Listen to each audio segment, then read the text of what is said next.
This is the Extensionists, Conversations with Great Thinkers in Agriculture. I'm Toban Dyck. And I'm Jay Whetter.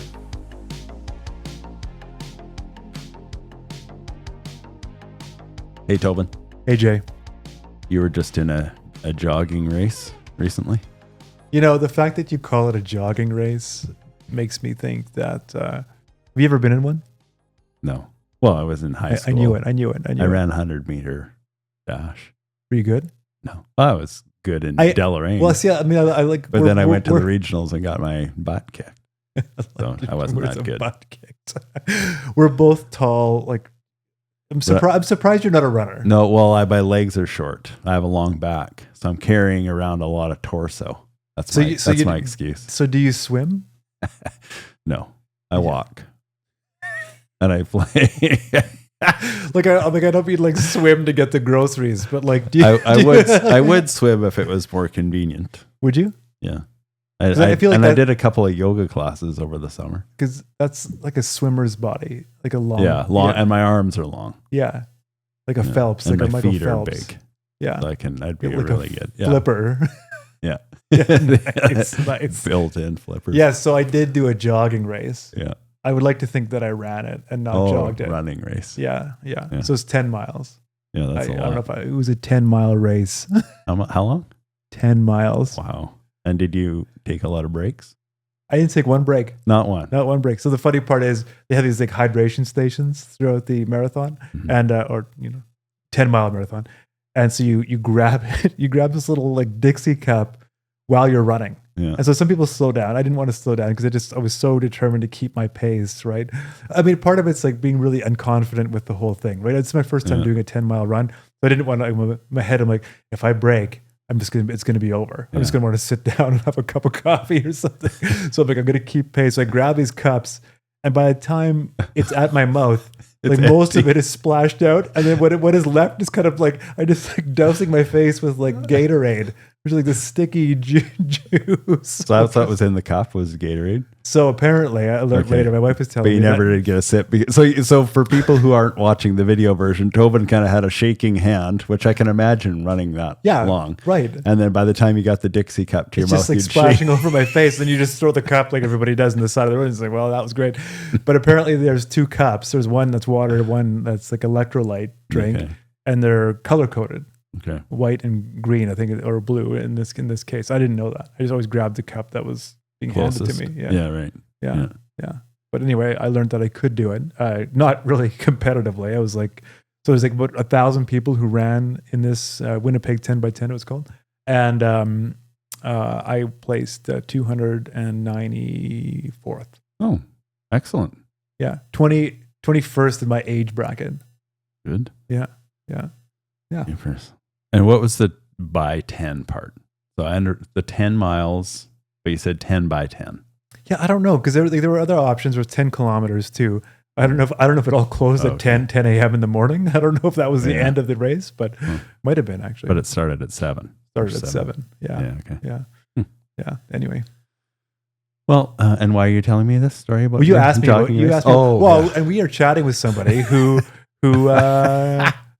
likes trail running. Oh yeah. Oh, we are coming up. Yeah, that's true. Yeah, right. That's what it was. I knew there was a reason why. There's an extension. There's a reason why you wanted me to ask that question. Exactly. There's an extension angle to this. I want to do more of it anyway. The only parallel I can draw to my life is that I was at the U of M last week, and I ordered a coffee, put the lid on, and I'm sitting down having my coffee, and I didn't feel like I was squeezing it, but I squeezed it. The paper was so lightweight, it popped the lid off, and I spilled coffee all over the table and all over my pants. You know what? All of our listeners right now are like, I've been there before. Was that all in front of the ag students at U of M? I had like half an hour to hope my pants dried before I had faced all these students with an embarrassing wet. And you were commissioned to run some icebreakers. That would have been a good icebreaker. Humbling. Yeah, that's true. So I'm telling you now, I'm humbling myself now. I didn't humble myself in front of all the students. But, well, I did because they I mean, I got them up and we did these icebreakers. This is the first year students at the School of Agriculture, which is the diploma program. Mm-hmm. And the department had asked me to come and do these icebreakers because they always struggle to get some energy. Yeah. And the students, even whether it's me or anybody, I don't really think they like it. But I think they got something out of it. Oh, good. Good. Yeah, I'm sure they did. We kind of had fun. No, that's awesome. That's awesome. Anyway, we should get on with our chat with Sabrina Perić. Do I say something?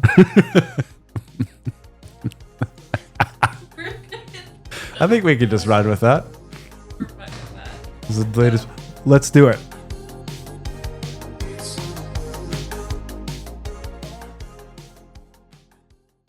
We know what's on your wish list. Instant savings on corn and soybeans from DeKalb. Save $25 per bag on corn and $1 per unit on soybeans, but only until December 12th. Visit DeKalbRewards.ca for details. Thanks, Santa.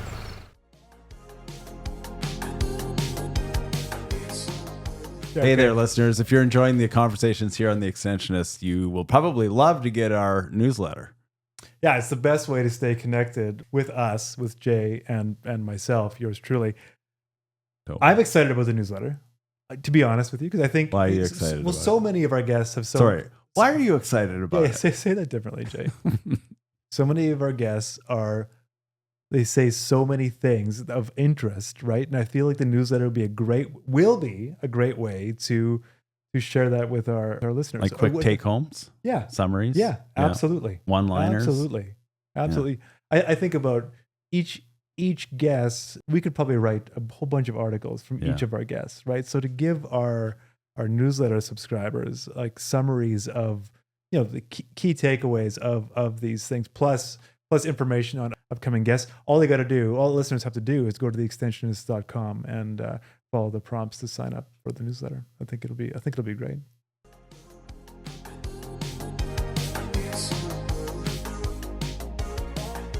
Welcome, Sabrina. Our guest is Sabrina Perić, who's an associate professor in anthropology at the University of Calgary.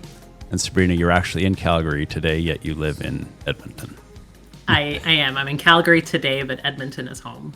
So there's lots about your personal life which we want to talk a bit about, and then we'll get into the research and the gist of the conversation. But you grew up in Yugoslavia, and was it actually Yugoslavia at that time? This is pre-war. Yeah, it was then. Yeah, it was then Yugoslavia. Yeah, it was actually funny. I actually was born in Canada, in Toronto, but my mom was working for Yugoslav Airlines when I was a kid, and then we actually moved back when I was just 3 months old. Wow. So I grew up, in the 80s in Yugoslavia in a port town called Rijeka, and then we came back towards the end of the 80s, right before the war started, to Canada. Yeah. Wow. And which country would that be in now, that home city? It's in Croatia. In Croatia, now. Okay. And is Perić a Croatian name, or did you just happen to go back to Croatia? Yeah, that's my last name. It is. Yeah. It's Croatian. Yeah. Okay. Yeah. Mm-hmm. Yeah. So that's you have roots in Croatia. It wasn't just that your mom took you there because of her Yugoslav Airlines job. No. Yeah. I have roots there, and my whole family lives in an area that actually, this part of Croatia used to be a part of Italy, but now it's kind of spread out between Italy, Slovenia, and Croatia. And I used to spend summers on my great grandma's farm, actually, in what is today Slovenia. Okay. Wow, interesting. Yeah. So what languages do you speak, Sabrina? Croatian, Slovenian, and Italian. Wow. Because of my family, and then English because I moved to Canada, and also I did bilingual schooling, so French too. Okay. French is in my wheelhouse. Yeah. Wow, great. That's amazing. Yeah. Do you keep up those languages? Those 5 pretty much, yeah. Wow. I mean, those 5 pretty much. But then I've got a few phrases in others that I don't do so well in keeping up.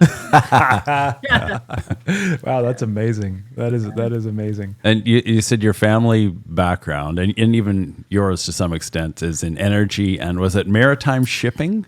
But what? Yeah. So I grew up in a port city. Yeah. Which is Rijeka used to be a really important shipbuilding center actually for hundreds of years on the Adriatic, and also from the 19th century onward was a big place for oil shipping. We're the terminus of a pipeline. We have the deepest water tanker port on the Adriatic, home to now a floating LNG terminal.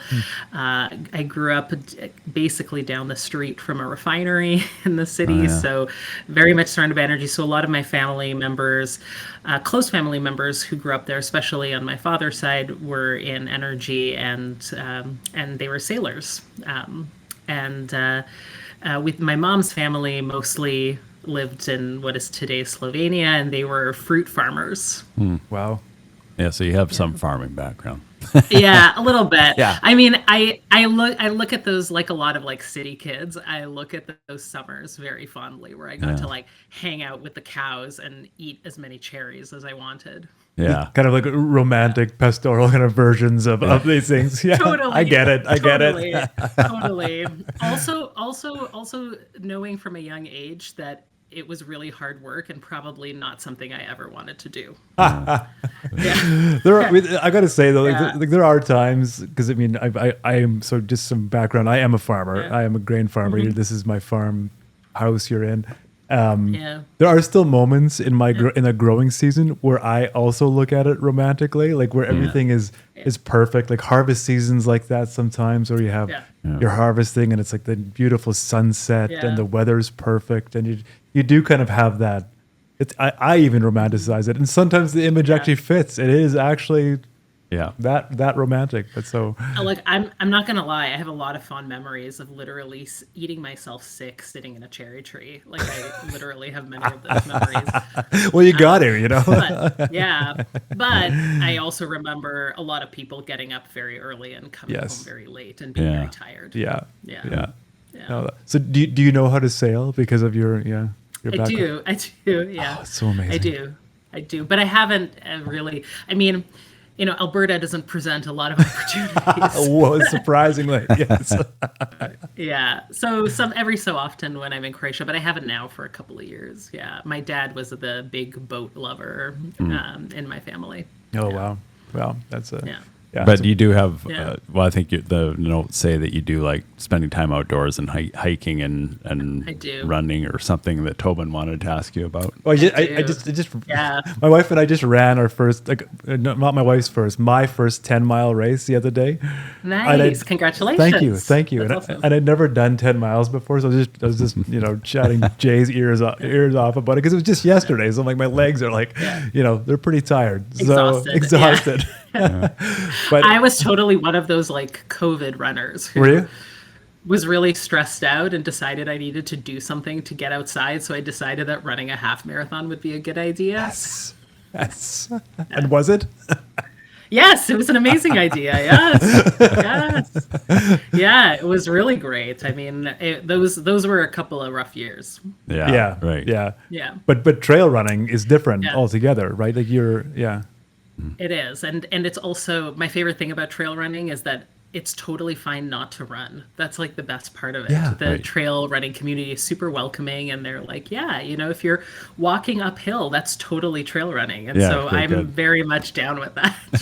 And enjoying nature and being outside. Yeah, that's actually a good point. Yeah, no, that's funny. Just quick side note, I was watching, because my YouTube algorithm now is all just feeding me marathon stuff. So I got these ultra marathoners in Alberta actually did what is it called? Like Canada's Death Race, it's called. Oh yeah, the Canadian Death Race up in Grand Cache. It's every August. Yeah. So like all the footage is of them walking. Like they're mostly just walking uphill with trekking poles, but it's an ultra marathon. Wow. That might be one of the few ultra marathons where you also get to take a boat. Right. You get to take a boat across the river, and you have to like keep a coin with you the entire race and give it to your boat driver. It's pretty awesome. I would love to do the death race one year. Yeah. You should. Oh yeah. It's awesome. Yeah. And Grand Cache is beautiful. Let's commit right here, right now. You're doing the death race. No, I'm just kidding. Anyway, we'll move on from trail running because Jay's going to feel left down. Yeah, that's right. I don't mind walking or hiking. There we go. I'd be the trail runner who hikes. So that's okay. That's every trail runner. Yeah, very good. What I'm more interested in is your degrees in the United States. So you went to Dartmouth College is it New Hampshire? I can't remember. Yeah, it's in New Hampshire. Yeah. And you took undergrad in theater and Russian studies, or some strange combination which you never would have thought of from a person who grew up with a family of energy and maritime shippers. So how did that happen? Yeah. I don't know. I came to university. I was one of those kids in high school who thought I was going to be a science person. Yeah. And I got to university and I just realized that I had a really narrow focus and that there were a lot of things I really loved. And I had some amazing professors and who encouraged exploration. I took a lot of different courses, but I eventually settled on theater and Russian because I really enjoyed them. But I also took it was a typical American liberal arts college, so I took a lot of other classes too, from everything from, urban planning to I did a summer semester of organic farming on the organic farm on our campus. Oh yeah. And ended up with those two majors, not really being sure what I was going to do with myself.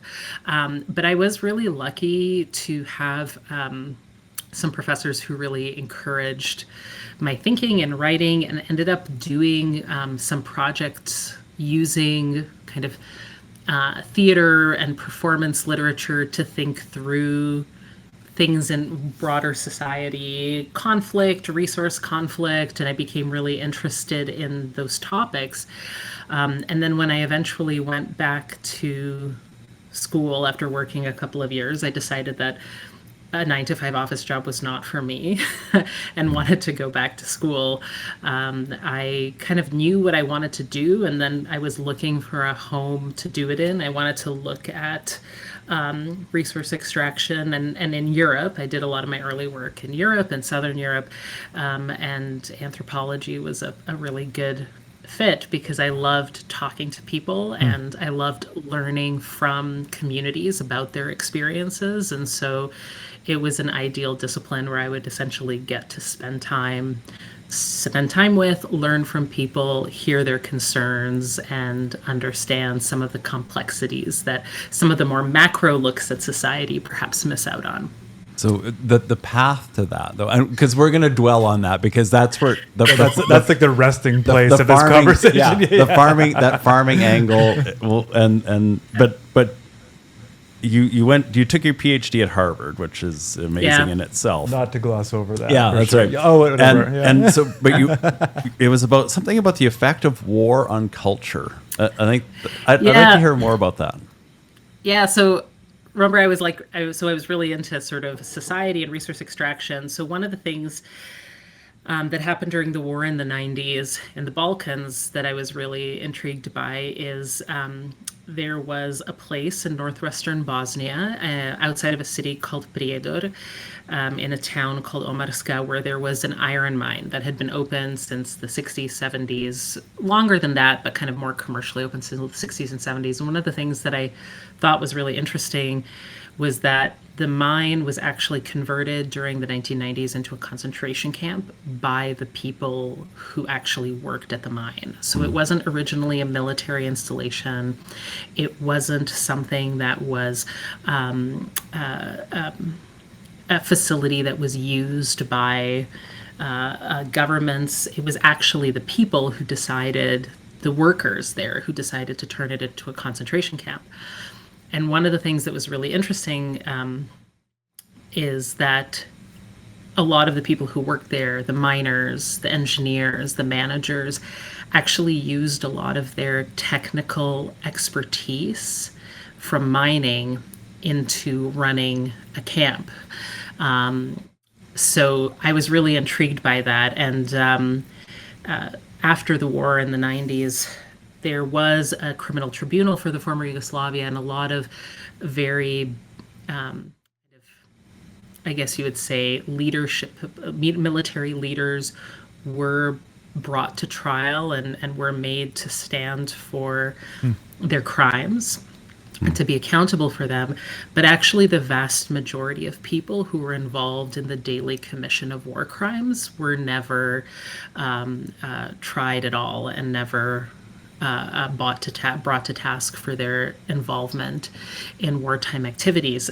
This was also in large part because the judiciary across the Balkans, across the former Yugoslavia, had pretty much fallen apart, and a lot of the politics was run by post-war was run by the people who were actually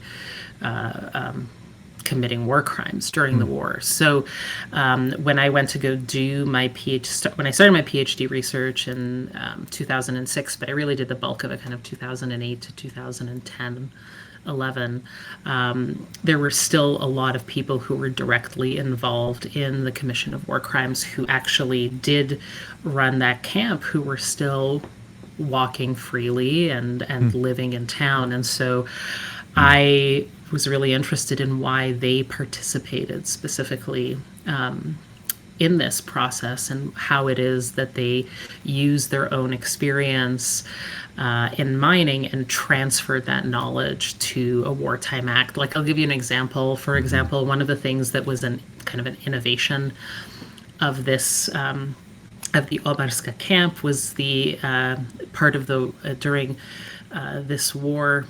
The International Criminal Tribunal for Yugoslavia was actually formed during the course of the war, and they said that they would be prosecuting crimes against humanity. And for the first time in an international court, they would actually be using DNA as evidence for crimes against humanity. And so one of the things that occurred at this camp is that the miners and mining engineers devised a process by which to destroy DNA evidence through the creation of secondary mass graves, which required knowledge of terrain, knowledge of chemical compounds that could degrade things, knowledge of pyrotechnics that were used to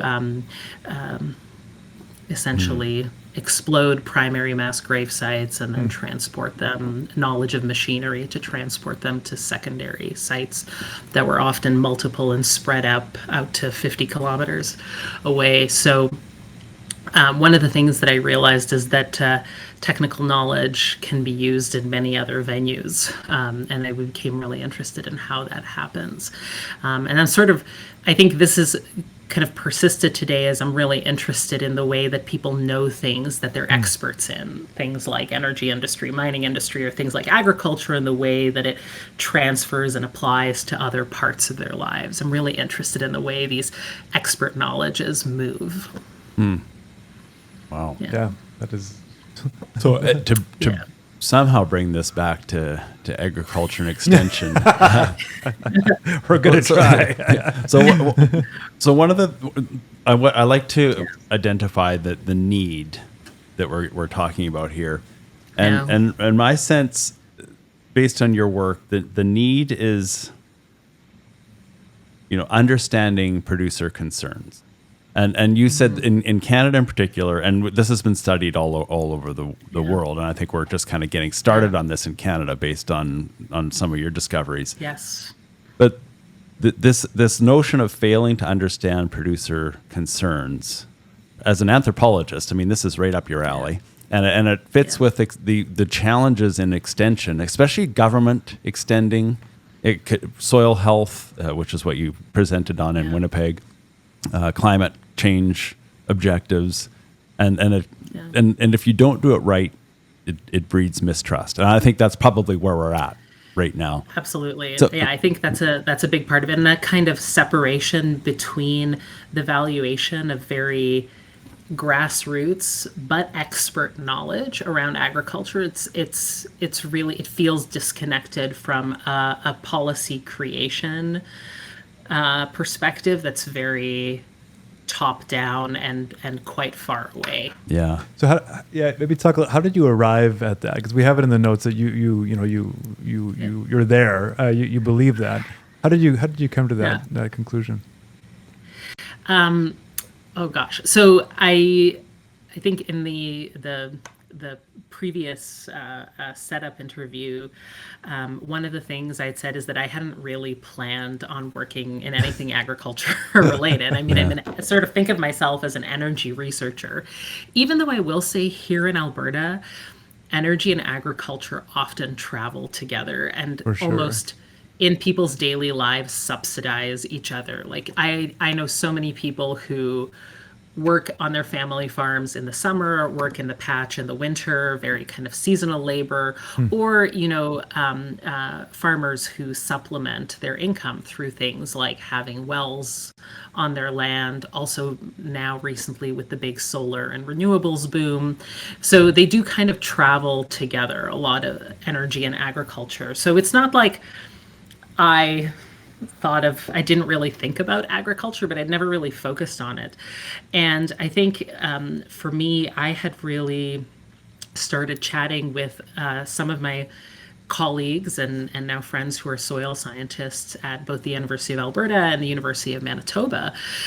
And some of the skepticism towards top-down policies in agriculture that I heard about from them, they all work pretty closely with farmers. One of them is David Lobb at University of Manitoba. His dad is Don Lobb, farmer legend, but also works with a lot of farmers. A lot of the stories they were telling me about this kind of mistrust and skepticism, it actually sounded very familiar. It sounded very familiar to stories I had heard in Alberta, both about people who felt that energy policies were quite disconnected with them, but then also concretely people who I realized were farmers/energy workers in Alberta who felt the same kind of disconnect. And I was kind of really intrigued by the parallels in both of these industries, and worked with David on a grant proposal that was ultimately unsuccessful on sort of understanding the impacts of net zero policies. I'm going to put together this whole slew of federal ag policies under this plan to drive towards net zero.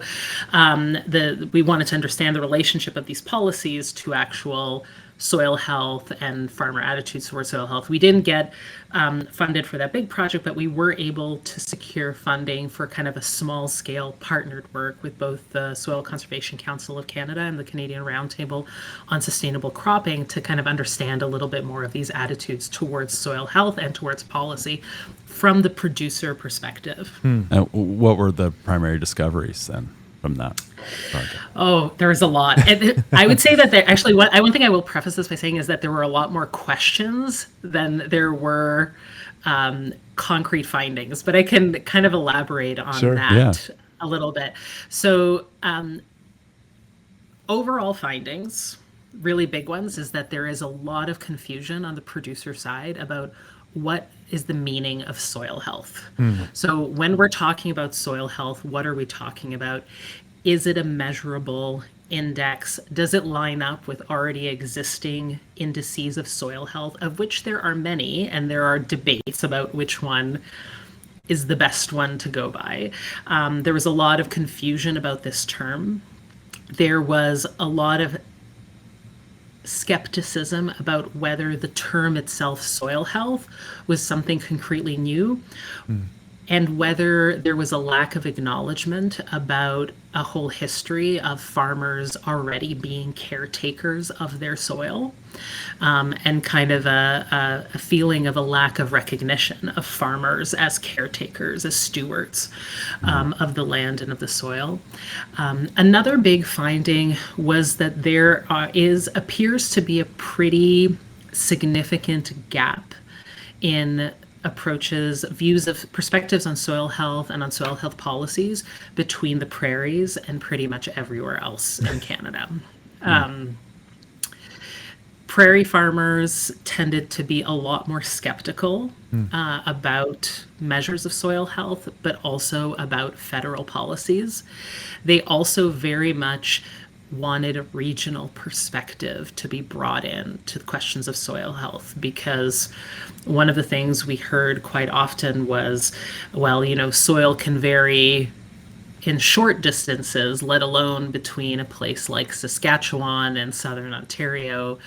when we're talking about one size fits all national policies, what do we mean? And there was a real desire to kind of bring in questions around regional soils and regional approaches to soils. I will say that the prairies, they were much more skeptical of soil health, much more skeptical of government policies, and very much questioning whether government measures of soil health were appropriate. So I think there's a lot. So that's kind of just there's lots there. That's just a few of the key findings. Yeah. There was also a pretty significant, I guess I'll mention two other things. There's a pretty significant generational divide. Mm-hmm. So across Canada, producers that were aged 45 and under had pretty different views from those 45 and older. So there's a pretty significant gap. And I think one of the things that's often brought into conversation with questions around soil is, of course, the impacts of climate change. And we saw a pretty big gap, both generational and regional, in climate change. Which skepticism, age? Let's call it that. Which age segment was more skeptical? Over 45 or under? Over 45. Yeah. Okay. That's what I would have guessed, but you never know for sure. Over 45 for sure. Yeah. And under 45, definitely much more. Basically, I will preface this saying we had kind of a small sample size. I can talk about that a little bit, and which farmers tend to be most vocal in situations like this. But basically under 45, no questioning about whether or not climate change was a real thing, and much more willingness to try out new best management practices, to get involved in the broader soil conversation. Yeah. In talking with David Laub, I would say that any farmer confusion about soil health parameters is justified, because even within the soil science community, I don't think they haven't figured it out. I don't think so either. And a lot of times it really depends, which index you choose depends on where you're located. In Ontario, they just, the Ministry of Agriculture, I believe, just started using the SHAP indices that were developed by the University of Guelph. A lot of times here in the West, because there's a fewer number of indices, so it costs less to measure, a lot of people use the Soil Health Institute's measures of soil health. So I think there's a lot of debate about this, and a lot of pros and cons to the whole question. Yeah. Yeah, go ahead, Toban. Yeah. I would say that, like, I don't want to speak for Jay. I speak for myself. When I hear that, it's not surprising at all. Like, that all kind of rings true. Yeah. I mean, it's always interesting to have it backed by data and by actual information and surveys and research. But certainly would get, if I was cornered and asked to kind of give my thoughts on it, I would say the same thing. It's just from what I hear, from what's all around me, the level of skepticism. I'd love to hear your opinion on, and this is what I wrestle with. I'm ambivalent on this, and I think the right answer might be a little bit of both. But is that skepticism warranted versus is it a fault of poor extension? I'll leave it at that. Okay.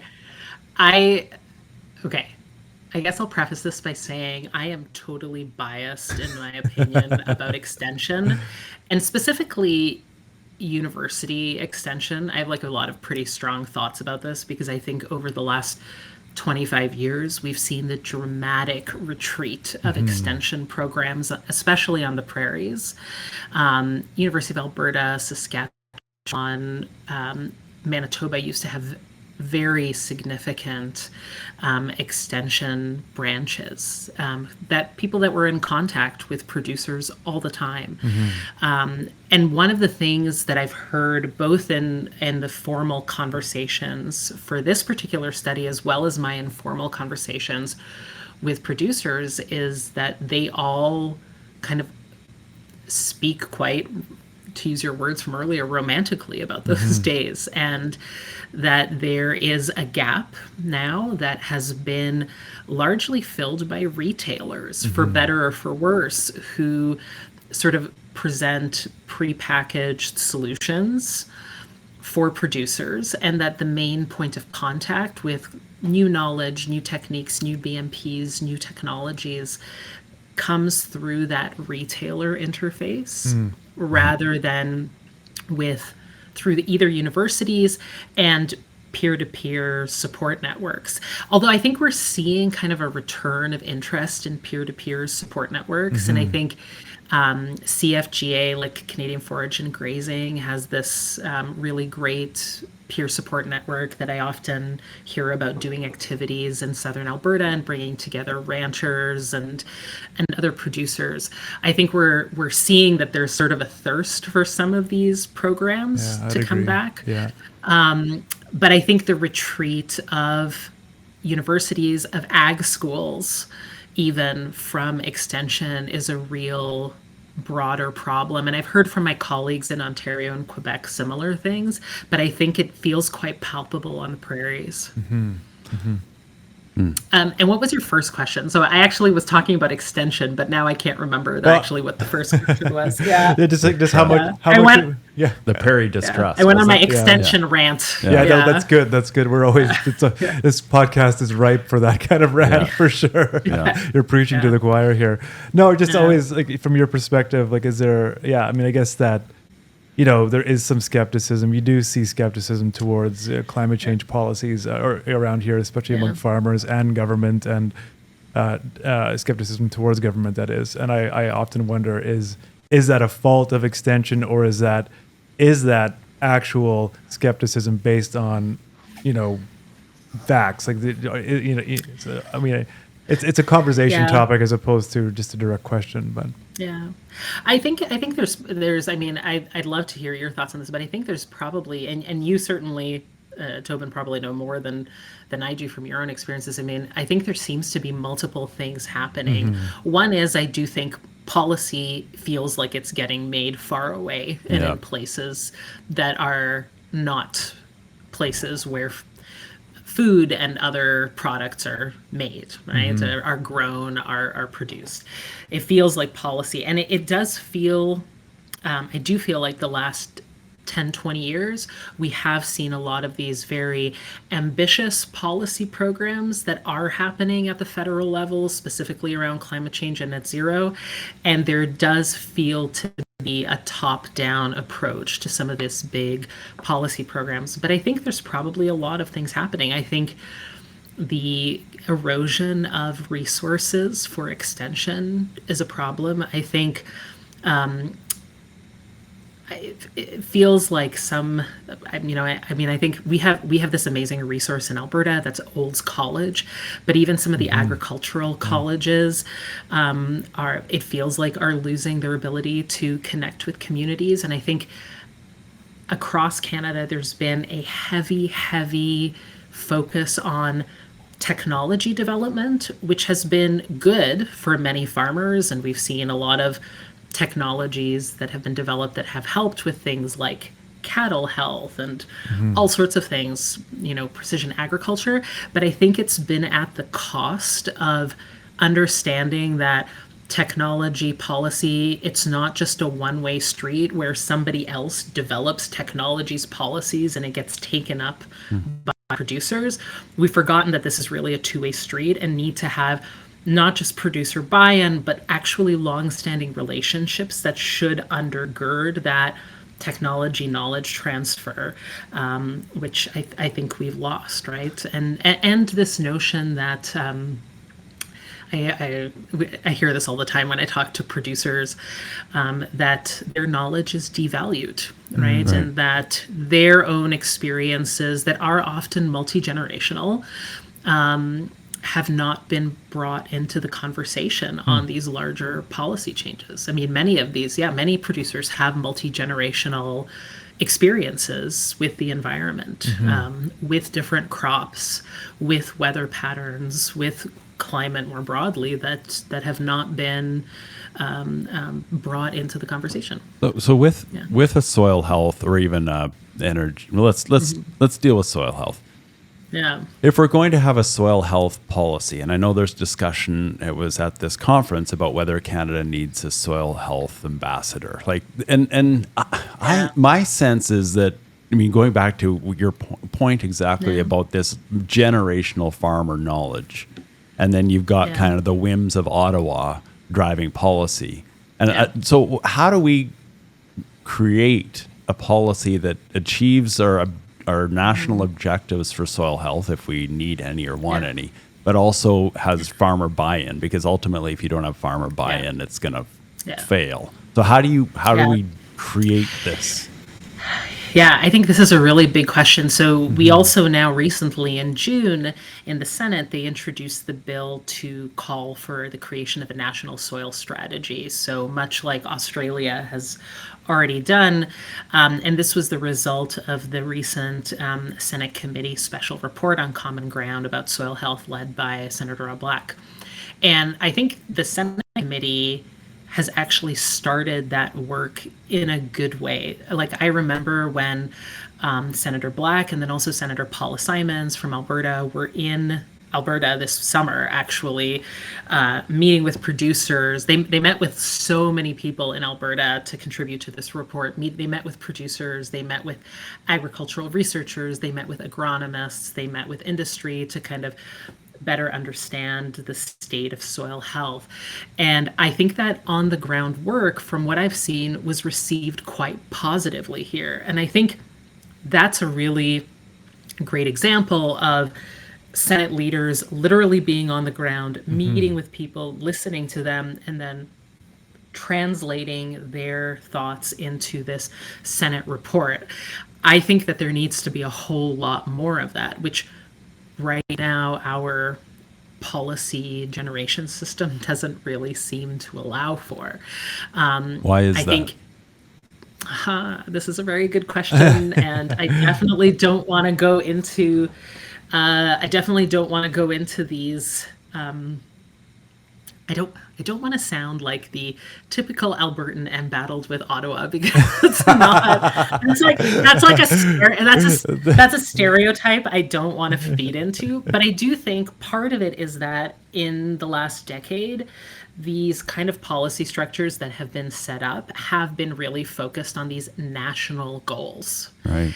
And I think creating room for those regional conversations is really important. And even though the On Common Ground Senate report was a national report, it really well acknowledged not only different regional challenges to soil health, but also sector challenges. Like the interests of canola farmers and cattle ranchers do not overlap entirely, right? I mean, they have some pretty different both goals and approaches to soil and thoughts on soil.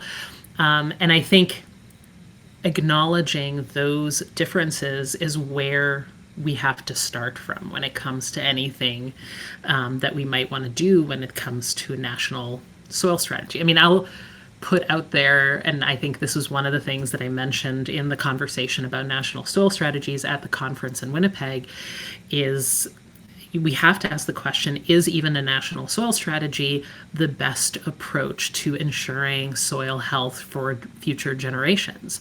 Or do we need something that's more like a series of regional strategies and so forth? Because again, the concerns of a canola farmer on the prairies are very different from a fruit farmer in southern Ontario, very different from a rancher in New Brunswick. So I think doing more of that on the ground work that the Senate committee, I think, started off really well in doing, and then trying to see asking if this national strategy is the way to go is also a really important question. There are a lot of advantages to having national strategies, right? You can actually set goals and you can hold government accountable to actually resourcing and supporting the achievement of those goals. So there are a lot of advantages to something like that, but are regional strategies, for example, going to better reflect the needs of producers? Is a question. In my mind, we could have both. Yeah. We could have a national strategy with regional tactics. I mean, that just sounds natural to me. So I don't know whether I'm going to go out on a limb here, but I just keep thinking of Yugoslavia and how that country made no sense, because It was a hodgepodge of very different cultures. And I kind of think, well, is Canada the same? Like, would we be better? Okay, good. Yeah. So I think your face says no. But No. So I was just wondering if there are, whether for the good of Canada, some of these sort of regional sensitivities or national policies with regional sensitivities is kind of an essential step.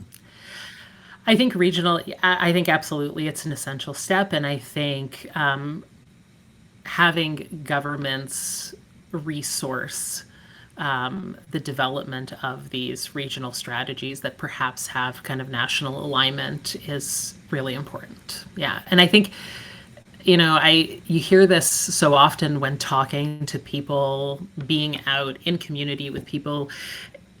I think a lot of people, they don't need big things. A lot of people just want to see themselves acknowledged and want to see that their own experiences are there and able to shape policy and decision making. They want to see that they're taken seriously. And so I think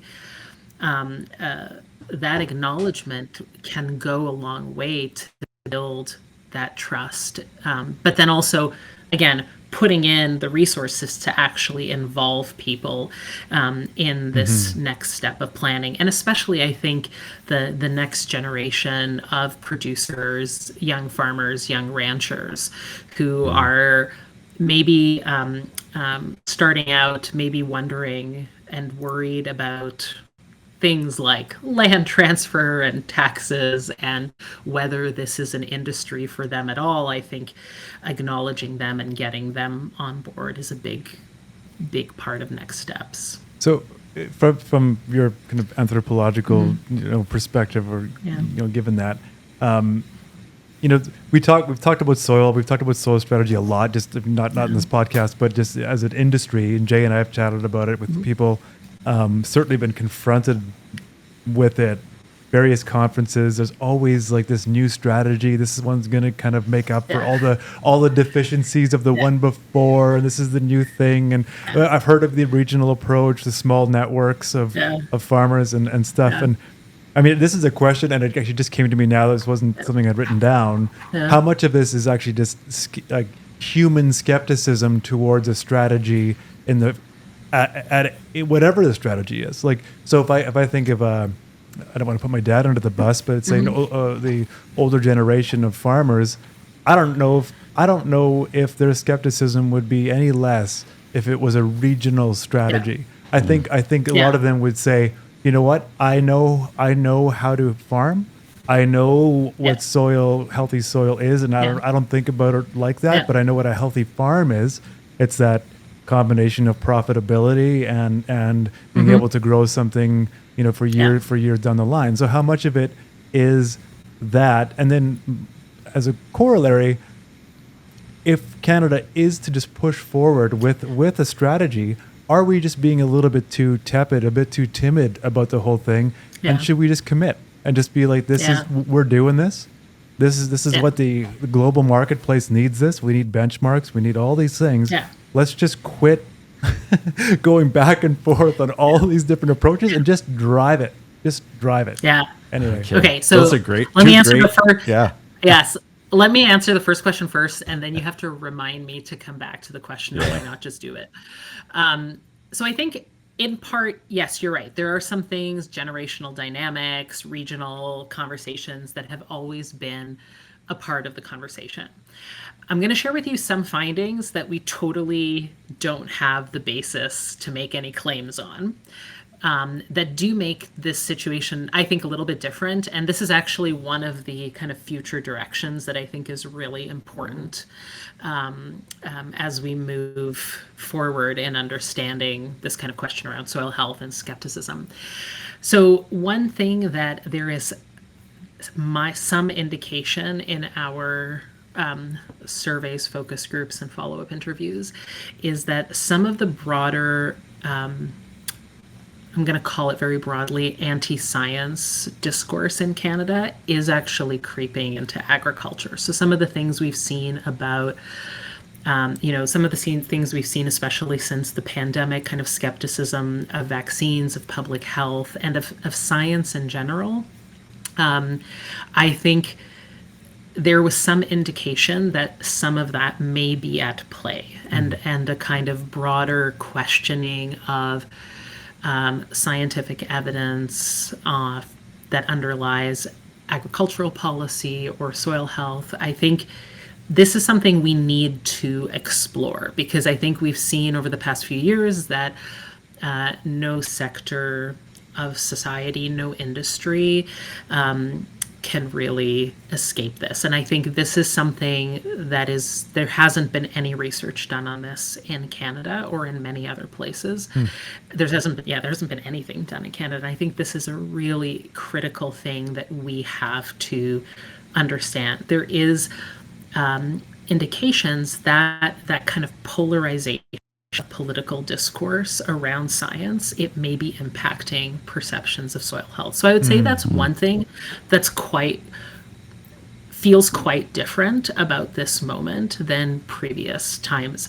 One of the other things too that I really want to know more about is, and I think this is something concerning, is there seems to be, and again, we don't have a big enough sample size, and this needs more research to confirm this, is there does seem to be some declining trust in agronomists. Agronomists have occupied a really important place in Canadian agriculture for a very long time. They've often been some of the most trusted sources for producers. There seems to be concern about both the rising cost of agronomist services as well as the perceived value. And I think we need to understand that, right? Because if producers are not trusting agronomists, if they are not getting their information support for the next season, the next few seasons from an agronomist, where are they getting information and support from? One of the things I think we really need in relationship to this agronomist question is, and this is something I'm really interested in, is kind of a research program on understanding whether the knowledge networks that have allowed producers to flourish in Canada are shifting. We did see increasing conversations in our both the surveys and the focus groups about social media and the influence of social media on farm decision making. We heard a lot of people talking both about the benefits of social media, but also about the kind of toxic environments that social media breeds.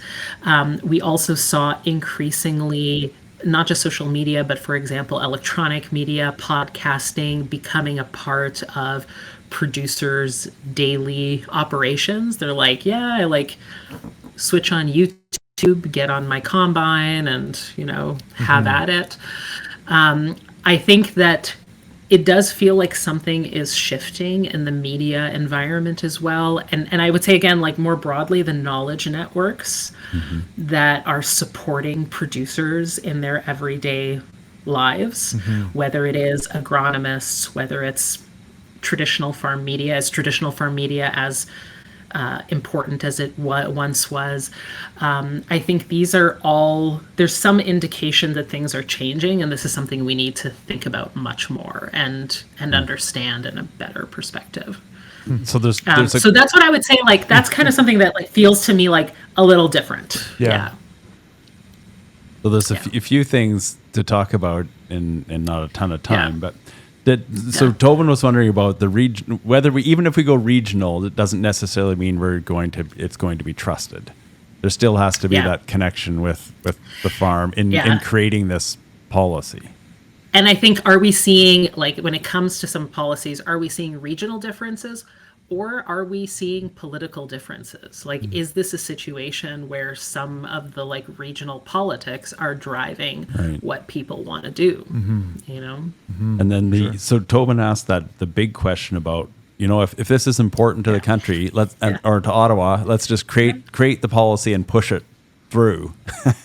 Or Which- yeah, or Am or I the putting framework words in for a your mouth? strategy. Yeah. No, for sure, either works. Yeah.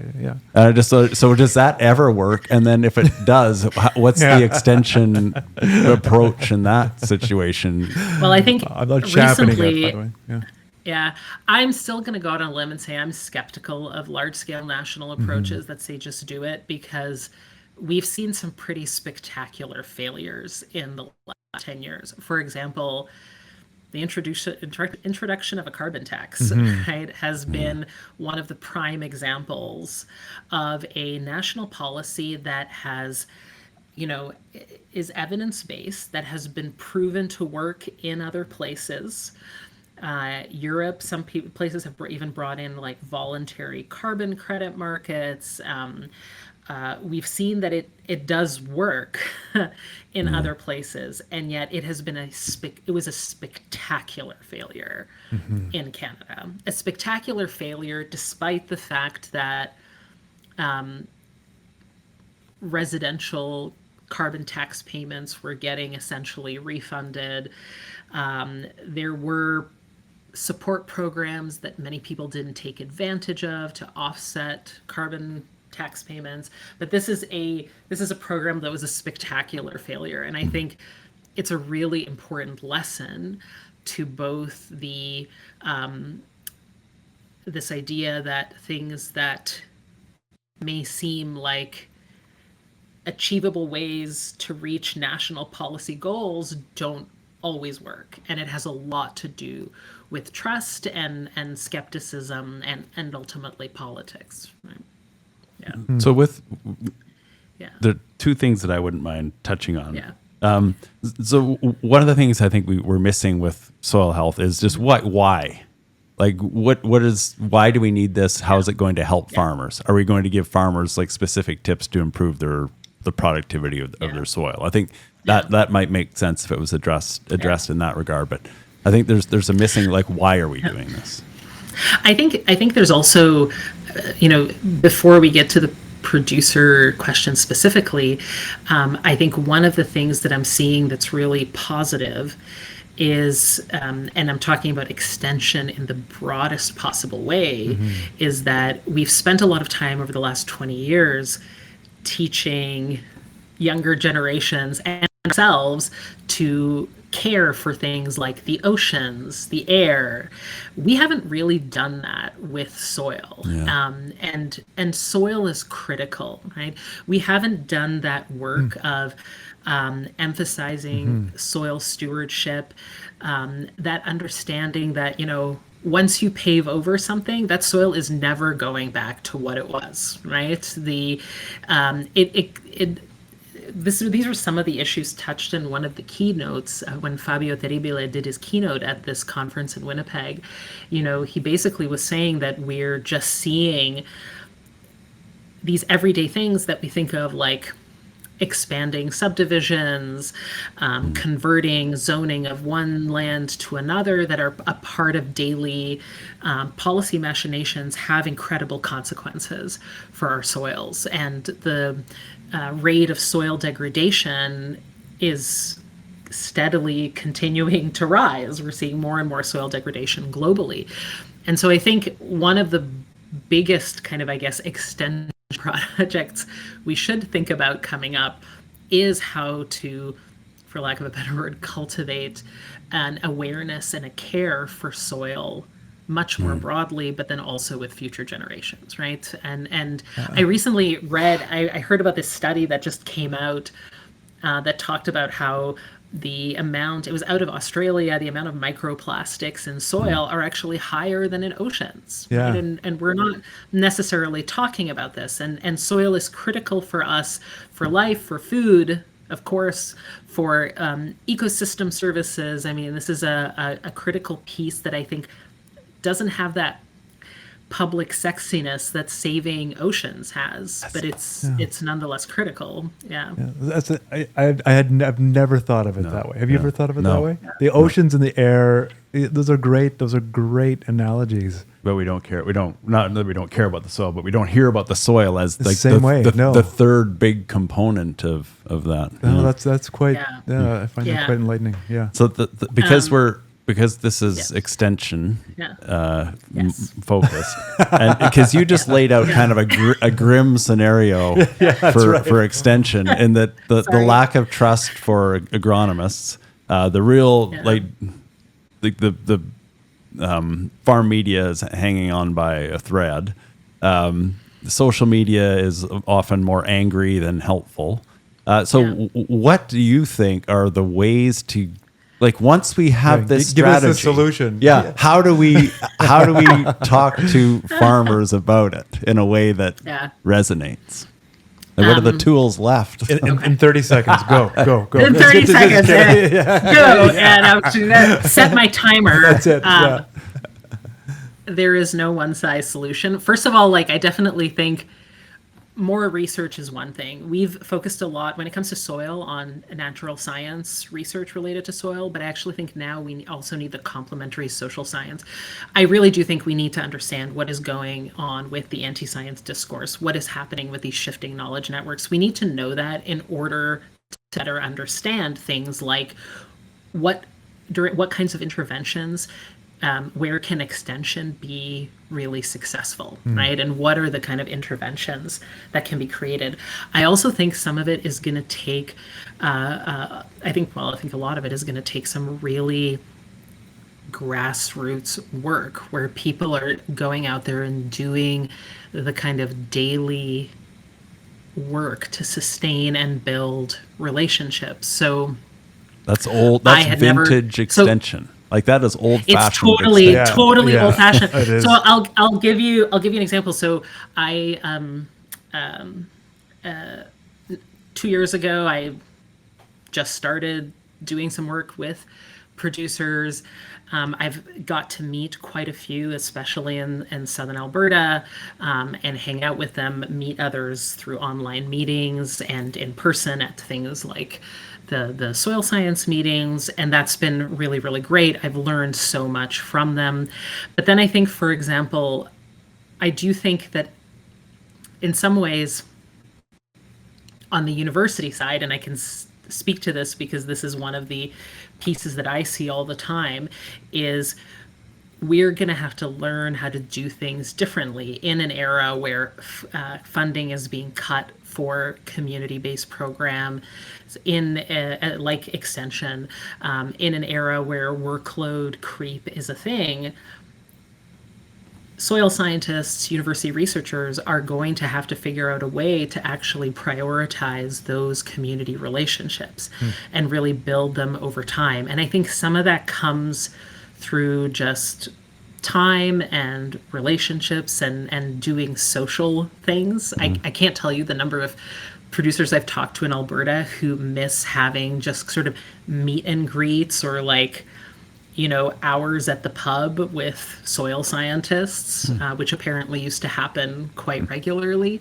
But then also realizing that one thing that we have in common is really a desire, and I think this is across all extension agencies, across producers, a really desire to set up the next generation for soil stewardship, right? And this care for soil. And so I think connecting young people, producers, agronomists, researchers is really the way to move forward. So, for example, for the last year, I've been working with the Canadian Parks and Wilderness Society here in southern Alberta to create educational programs for university students to kind of care about the grasslands, because the grasslands are an incredible ecosystem, incredible carbon storage, native grasses and soils in combination with large grazing animals have made the prairie what it is today. And I've been working with CPOS to kind of create educational programs, especially for university students, for kind of rebuilding that care for soil.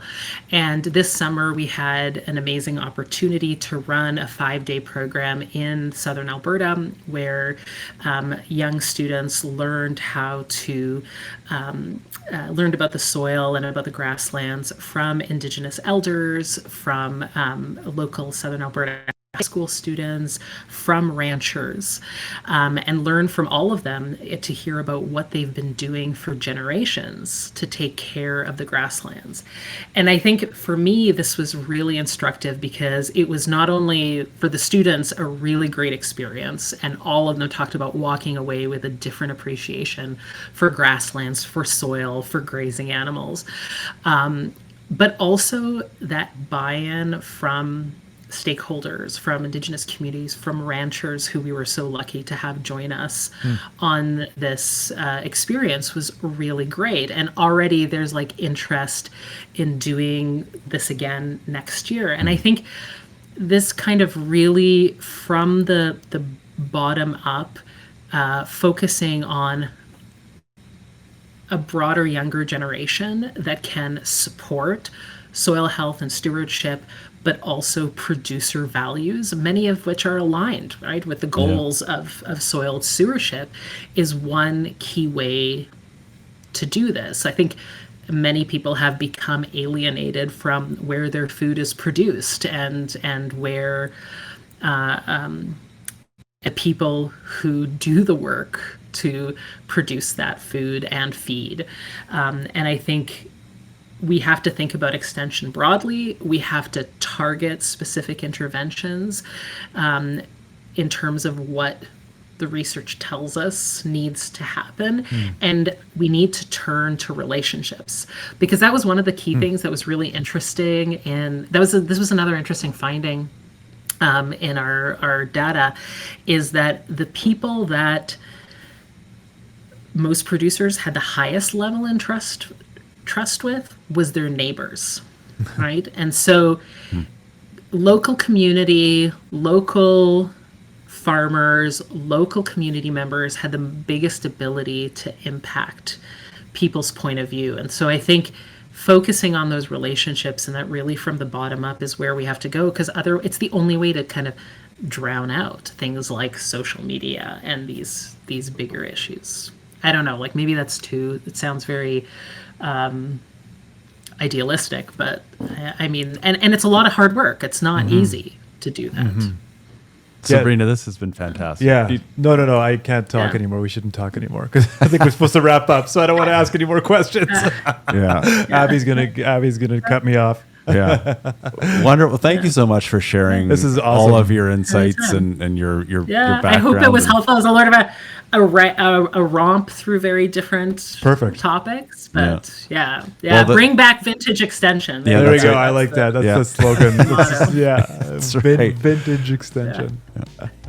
No, thanks so much for taking the time. It was a pleasure. Yeah. In the face of increasing risk from extreme weather, rising costs, and market instability, agronomist support is even more vital for sustainable production. The Free Farm Learning Hub helps agronomists identify and implement high-resilience practices that can help their clients improve soil health and boost profitability. And with the end of the year approaching, now is a great time for CCAs to sign up and earn CEU credits. The Farm Learning Hub offers free self-paced online courses, free webinars on nitrogen management, rotational grazing, and cover crops, access to events including on-farm field days, workshops, and conferences that connect farmers, ranchers, and agronomists. Interested? Check out the Farm Learning Hub today. Visit farmlearninghub.ca.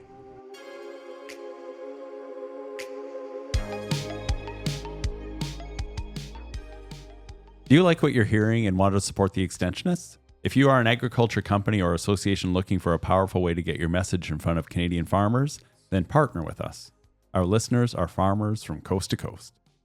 When you advertise with us, your brand isn't just another commercial break. It becomes part of our story.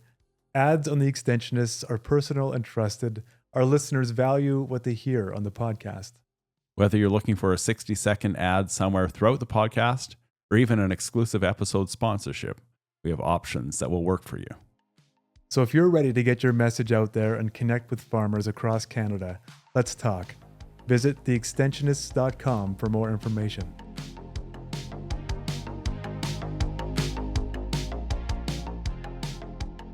All right, Toban, what was your takeaway from Sabrina Perić? Sabrina she actually wrapped it up really nice right at the end, right? So she had 3 things.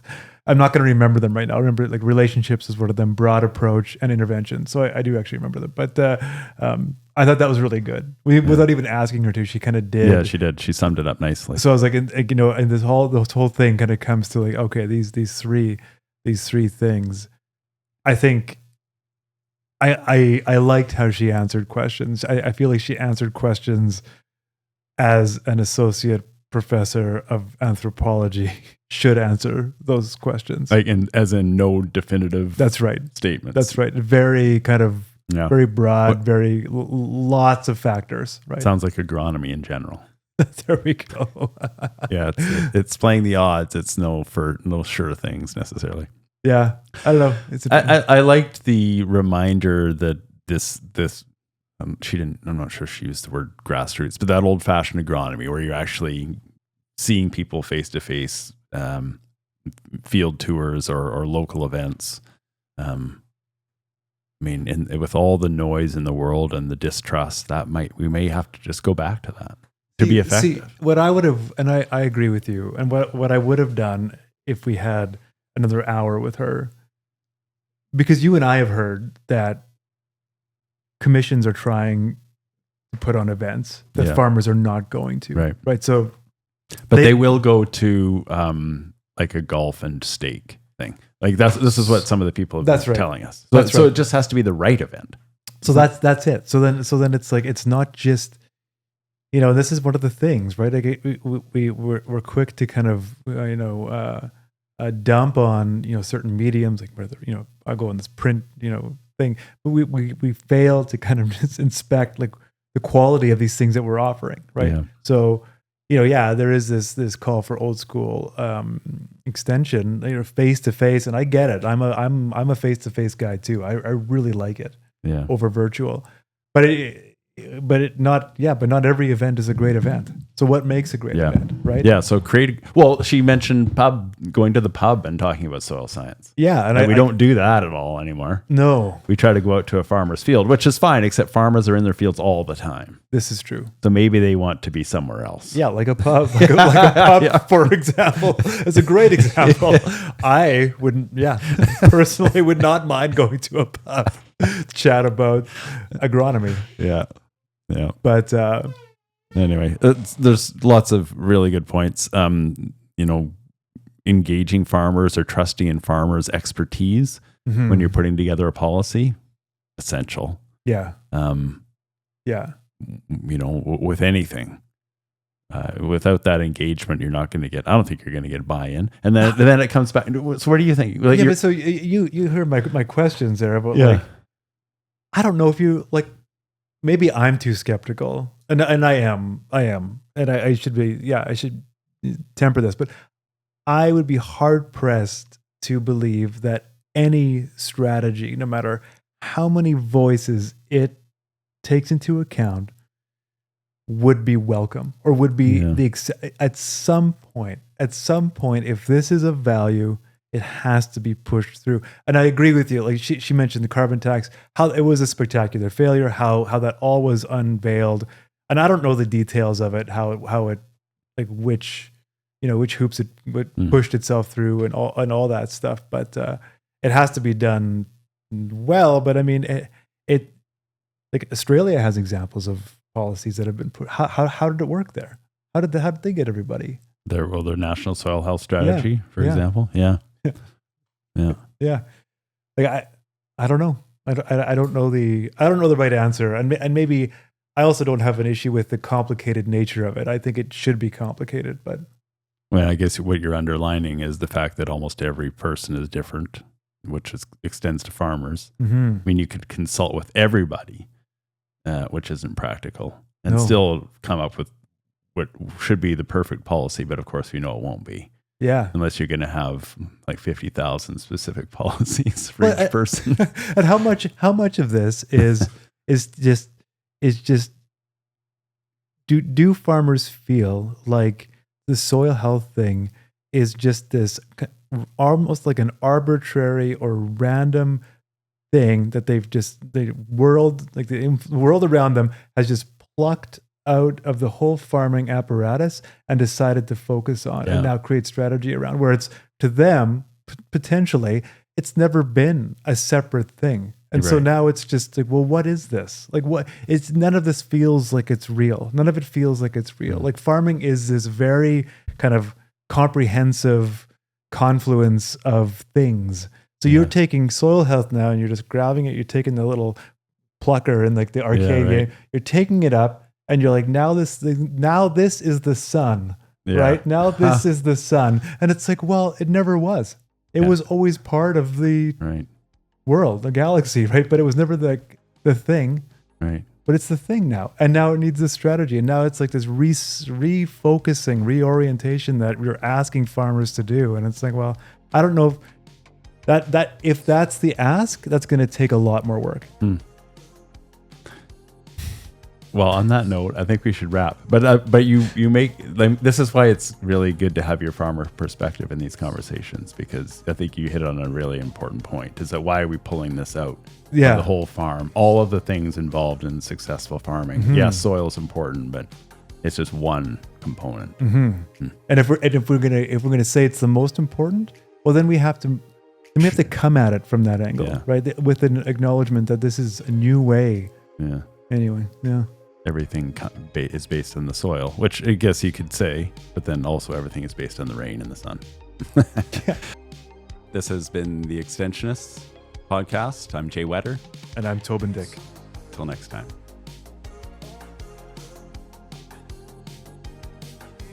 This has been a Burr Forest Group production. We also want to thank the people working behind the scenes to make this podcast happen. Abby Wall is our producer and editor. Ashley Robinson is our coordinator. And Michelle Holden is our designer.